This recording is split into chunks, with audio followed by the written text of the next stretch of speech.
What's been your personal highlight for 2025? Personal highlight for 25 is, I think, undoubtedly the opening of our new home in Inverness.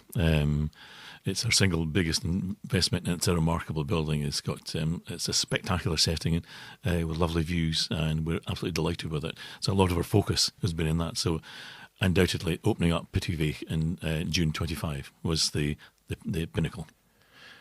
And how would you sum up 2025 for Parklands as overall as a business with now 13 care homes? Overall, I think the report card is very good.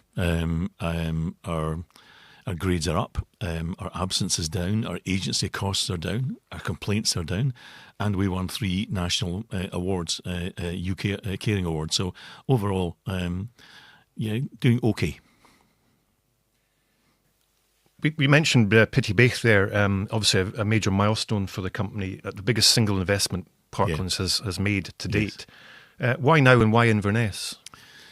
Well, we started this about 6 or 7 years ago. Actually, we started identifying the site. We have to look at the demographics. We have to look at the disposable income in the area, the labour availability, etc., staff accommodation. So it's taken a time to come to fruition. And of course, we're about a year behind where we thought we were, because the original company who started it went into administration. So we had to regroup and start again. I think, we've been doing this now for 32 years. Our brand reputation is very good, and the quality of care is very good, and we felt that Inverness needed new stock. And what sort of impact is this investment going to have, both the residents, the staff, and the wider community? What's going to be the long-term payoff here? I think for the residents in particular, we have a lovely home. When we were talking to the architects, we wanted space and light. So we have a lovely, very open, very airy building, wide corridors, lots of circulation space, big rooms, etc. Just a lovely place to live. And for the staff, it's a lovely home to work in. And, overall, in terms of the community, we've created about 90 full-time equivalent jobs, which has created over £1 million in disposable income, which will be spent in the bakers, the hairdressers, the taxis, etc. So overall, a win-win all round. I want to turn to quality standards, obviously of paramount importance for Parklands. This year, we had strong care inspectorate grades, with 8 of our homes currently rated very good. Yes. And as you mentioned, national recognition for Parklands, winning awards for wellbeing, innovation and community impact. What do these results and these awards tell us about the quality of care at Parklands? It tells us that we're consistently achieving very high standards. As the company grows, we've got to look at how we deliver care, etc. We've got to make sure that the care is consistently delivered on a daily basis. We have a very unique model in Parklands, whereby we have a hub, and all the external resources such as HR, IT, site services, etc., and accounts are all delivered from our central head office in Grantown, and the managers are responsible purely for delivering the quality of care in their home. And that's, I think, the secret. We've taken everything else away. They don't have any budget responsibilities, so all they have to do is focus on delivering good care, and it works. And how important is that kind of national recognition for the organisation and for the people who work on the ground? I think it's good to see they're working with a successful company. I think a company that not only has been recognised on a Scottish basis, but on a UK basis, to say, look, we're actually quite good at what we do. And it reinforces the delivery of care, it reinforces the quality of care. So it helps, sort of square the circle all round. And you mentioned, obviously, that Parklands has been in operation for 32 years. How do you keep continuing to innovate and improve care standards? The funny thing is, I'm just as passionate now as I was 32 years ago when I started the business. And we're always looking for ways to improve. We're always looking for things we could improve on, change, and deliver the best care possible for our residents. Community engagement's been a big priority this year, with Yes. Parklands forming new charity partnerships with Highland Hospice and Mikey's Line, continued support for organisations like Black Isle Cares, and engagement with community groups like Earth Time in Buckie and Aberlour. And for the second year in a row, Parklands was recognised at the Highland Business Awards for its community impact. Why is being active in the community such an important part of Parklands' approach? That's actually pivotal to what we do. It's very important that we become anchored into the community and become part of that community. I think the uncomfortable truth is not many people want to go into a care home. And I think we have got to look at ways to try and change that perception and challenge the myths around care home. Care homes are not just waiting rooms, as it were. They're places where you come alive. It's very important that we get that message across, that it's about living. You can see that in the emotional connection through our website and all the activities that we do, the food, which is first class, and all the other things taken together, which change the perception of what a care home is or should be. What benefits do you see for residents when they're very much part of the community? We see, great examples of events like Ellen Do, for example, their fundraising efforts in support of the Highland Hospice. What's the benefit there for the residents? How does that impact on the morale of the home? Most of our homes are set in a rural community. They're well known in the community. The staff come from the community and they live and work there and they become part of it. So the residents are safe, they're well looked after. Our strapline is our family caring for yours, and I think that really sums up what we do. We take your mum and dad, your auntie, your uncle into our care where they're safe. We deliver 24-hour care, and it's like an extension of their home in that rural community. They remain part of the community, and it's only right that we remain part of that community too. This has been a standout year for our wellbeing work, as you said earlier, recognised with a major award. What does this win say about the way that we support residents and the kind of life that they can enjoy in care homes? As you said, Parklands are not institutional homes. They are very much a part of the community. Yes, and a living part of the community with an emotional connection in that community. Through the activities that we do, I mean, I often think of my own mother. My own mother is in one of our care homes in Buckie.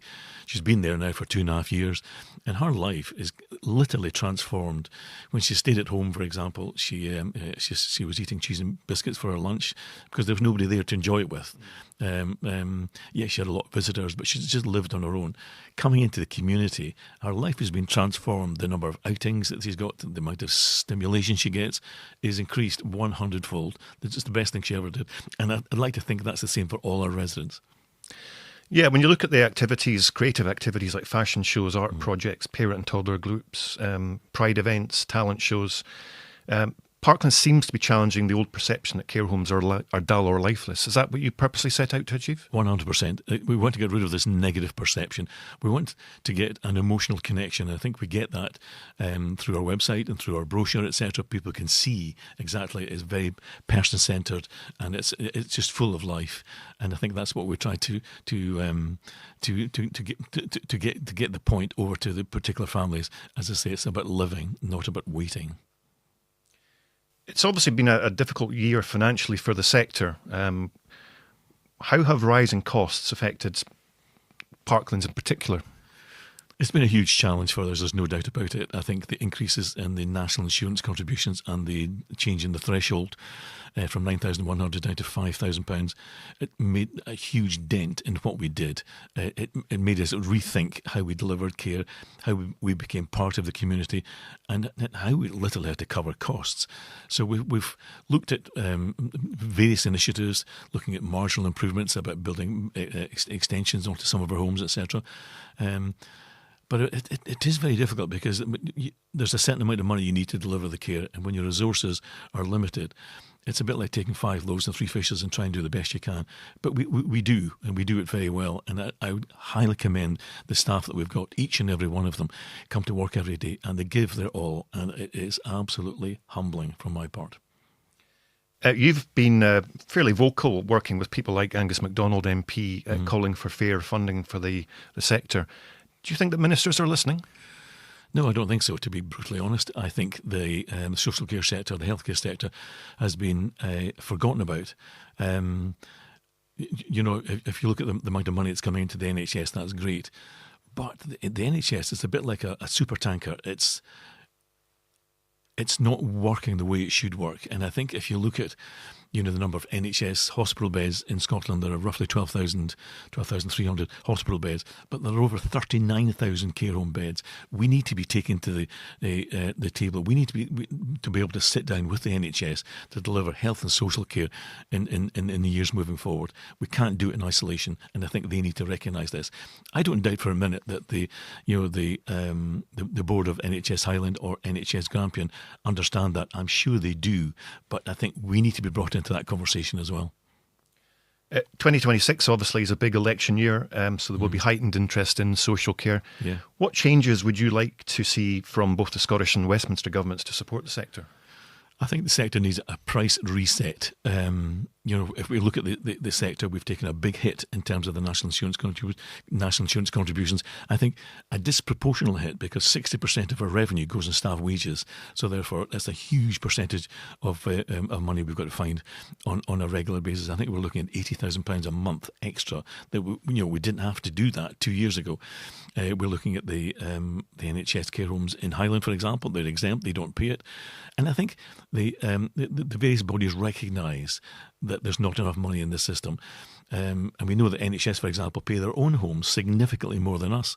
So we in the private sector need a price reset, not just an increase of 4% or 5%. We need to start from scratch and put some money into the sector that delivers really good care. We're sitting here in 2025, 26.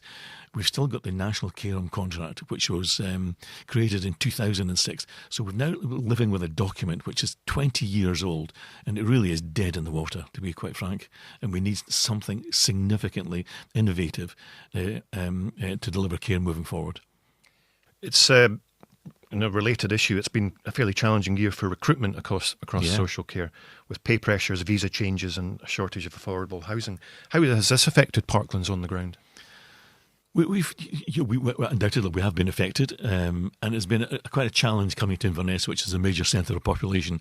Normally, our homes are situated in rural economies, where recruitment's not really an issue in the sense that we're probably the biggest employer in many of the towns, and people come to work for us and they stay with us for a long time.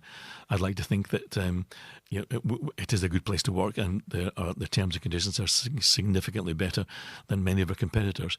It's getting harder to do that. But I think moving into Inverness, we can see now that there is competition from the supermarkets, the Asda's, the Tesco's, the Starbucks, the McDonald's, etc., all of whom are offering the same amount of money. And that's difficult for us. I think what we've got to do is look at what we're offering and get the message across that, look, this is a good place to work and we're good people to work with.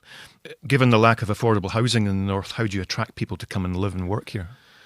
Well, again, looking at specifically in Inverness, that's been very difficult. We know there is no accommodation available for that. So we have potentially land that we're very keen to develop this year for social housing for our staff. We're hoping to develop 24 two-bedroom houses at a site in Pittyvee in Inverness, which will help retain and attract staff in the future. Okay, so that's 2025. Now let's look ahead to the coming year. 2026 is set to be another big year for Parklands, with expansion in Tain, Fortrose, Granton and Keith. Yes. Can you tell us more about those plans? We looked at, with the introduction of, again, the national insurance contributions, which meant we had to radically rethink how we delivered care. And one of the things that we came up with, well, let's look at marginal improvements in all of the homes. So we've decided that, we have a huge waiting list in Tain, for example. So we're going to build 12 beds there on the existing site. We're going to build 4 rooms onto Ellendu and Fortrose. And we're going to build 12 rooms in Linemore and Grantown and 4 beds on to Western View and Keith. These marginal improvements will help deliver and generate revenue because we don't need another manager, we don't need another kitchen, we don't need another laundry, for example. So these marginal improvements will help improve the revenue streams moving forward. You're also planning a new 60-bed home in Turriff, Yes. Parkland Second in Aberdeenshire. Mm-hmm. What makes this the right location for further investment? We've been looking around for quite a long time, and it doesn't just happen overnight. We've been looking at Turriff again for about 4 to 5 years, looking at the demographics, looking at the number of home ownership, looking at the disposable income, looking at labour availability. And I think Turriff is undoubtedly the place where we want to go. 5 years ago, when we looked at it, the oil sector in Aberdeen was really quite buoyant, and a lot of labour were moving to Aberdeen, but that market's gone completely. So now the labour availability is there, and I think the time is right to develop a new home in Turriff. So by 2027, Parklands will have added 150 new beds across the Highlands, Moray and Aberdeenshire, including Pittyvee and the extensions that you referred to, and the investment in Turriff. Mm-hmm. What gives you the confidence to keep investing when other operators are scaling back? I think, we look at the market we're in. We effectively look after people who are, shall we say, reaching the September of their years, reaching the autumn of their lives. But they've got a lot to contribute. These people have led marvellous lives and done marvellous things. And undoubtedly that market's growing. Again, when I look at my mother's now 97. She only moved into the care home when she was 95. And so there's a market for people who are aging but who are not ill but just old. And it's quite clear that my mother, for example, just couldn't look after herself anymore. So there's a need for that.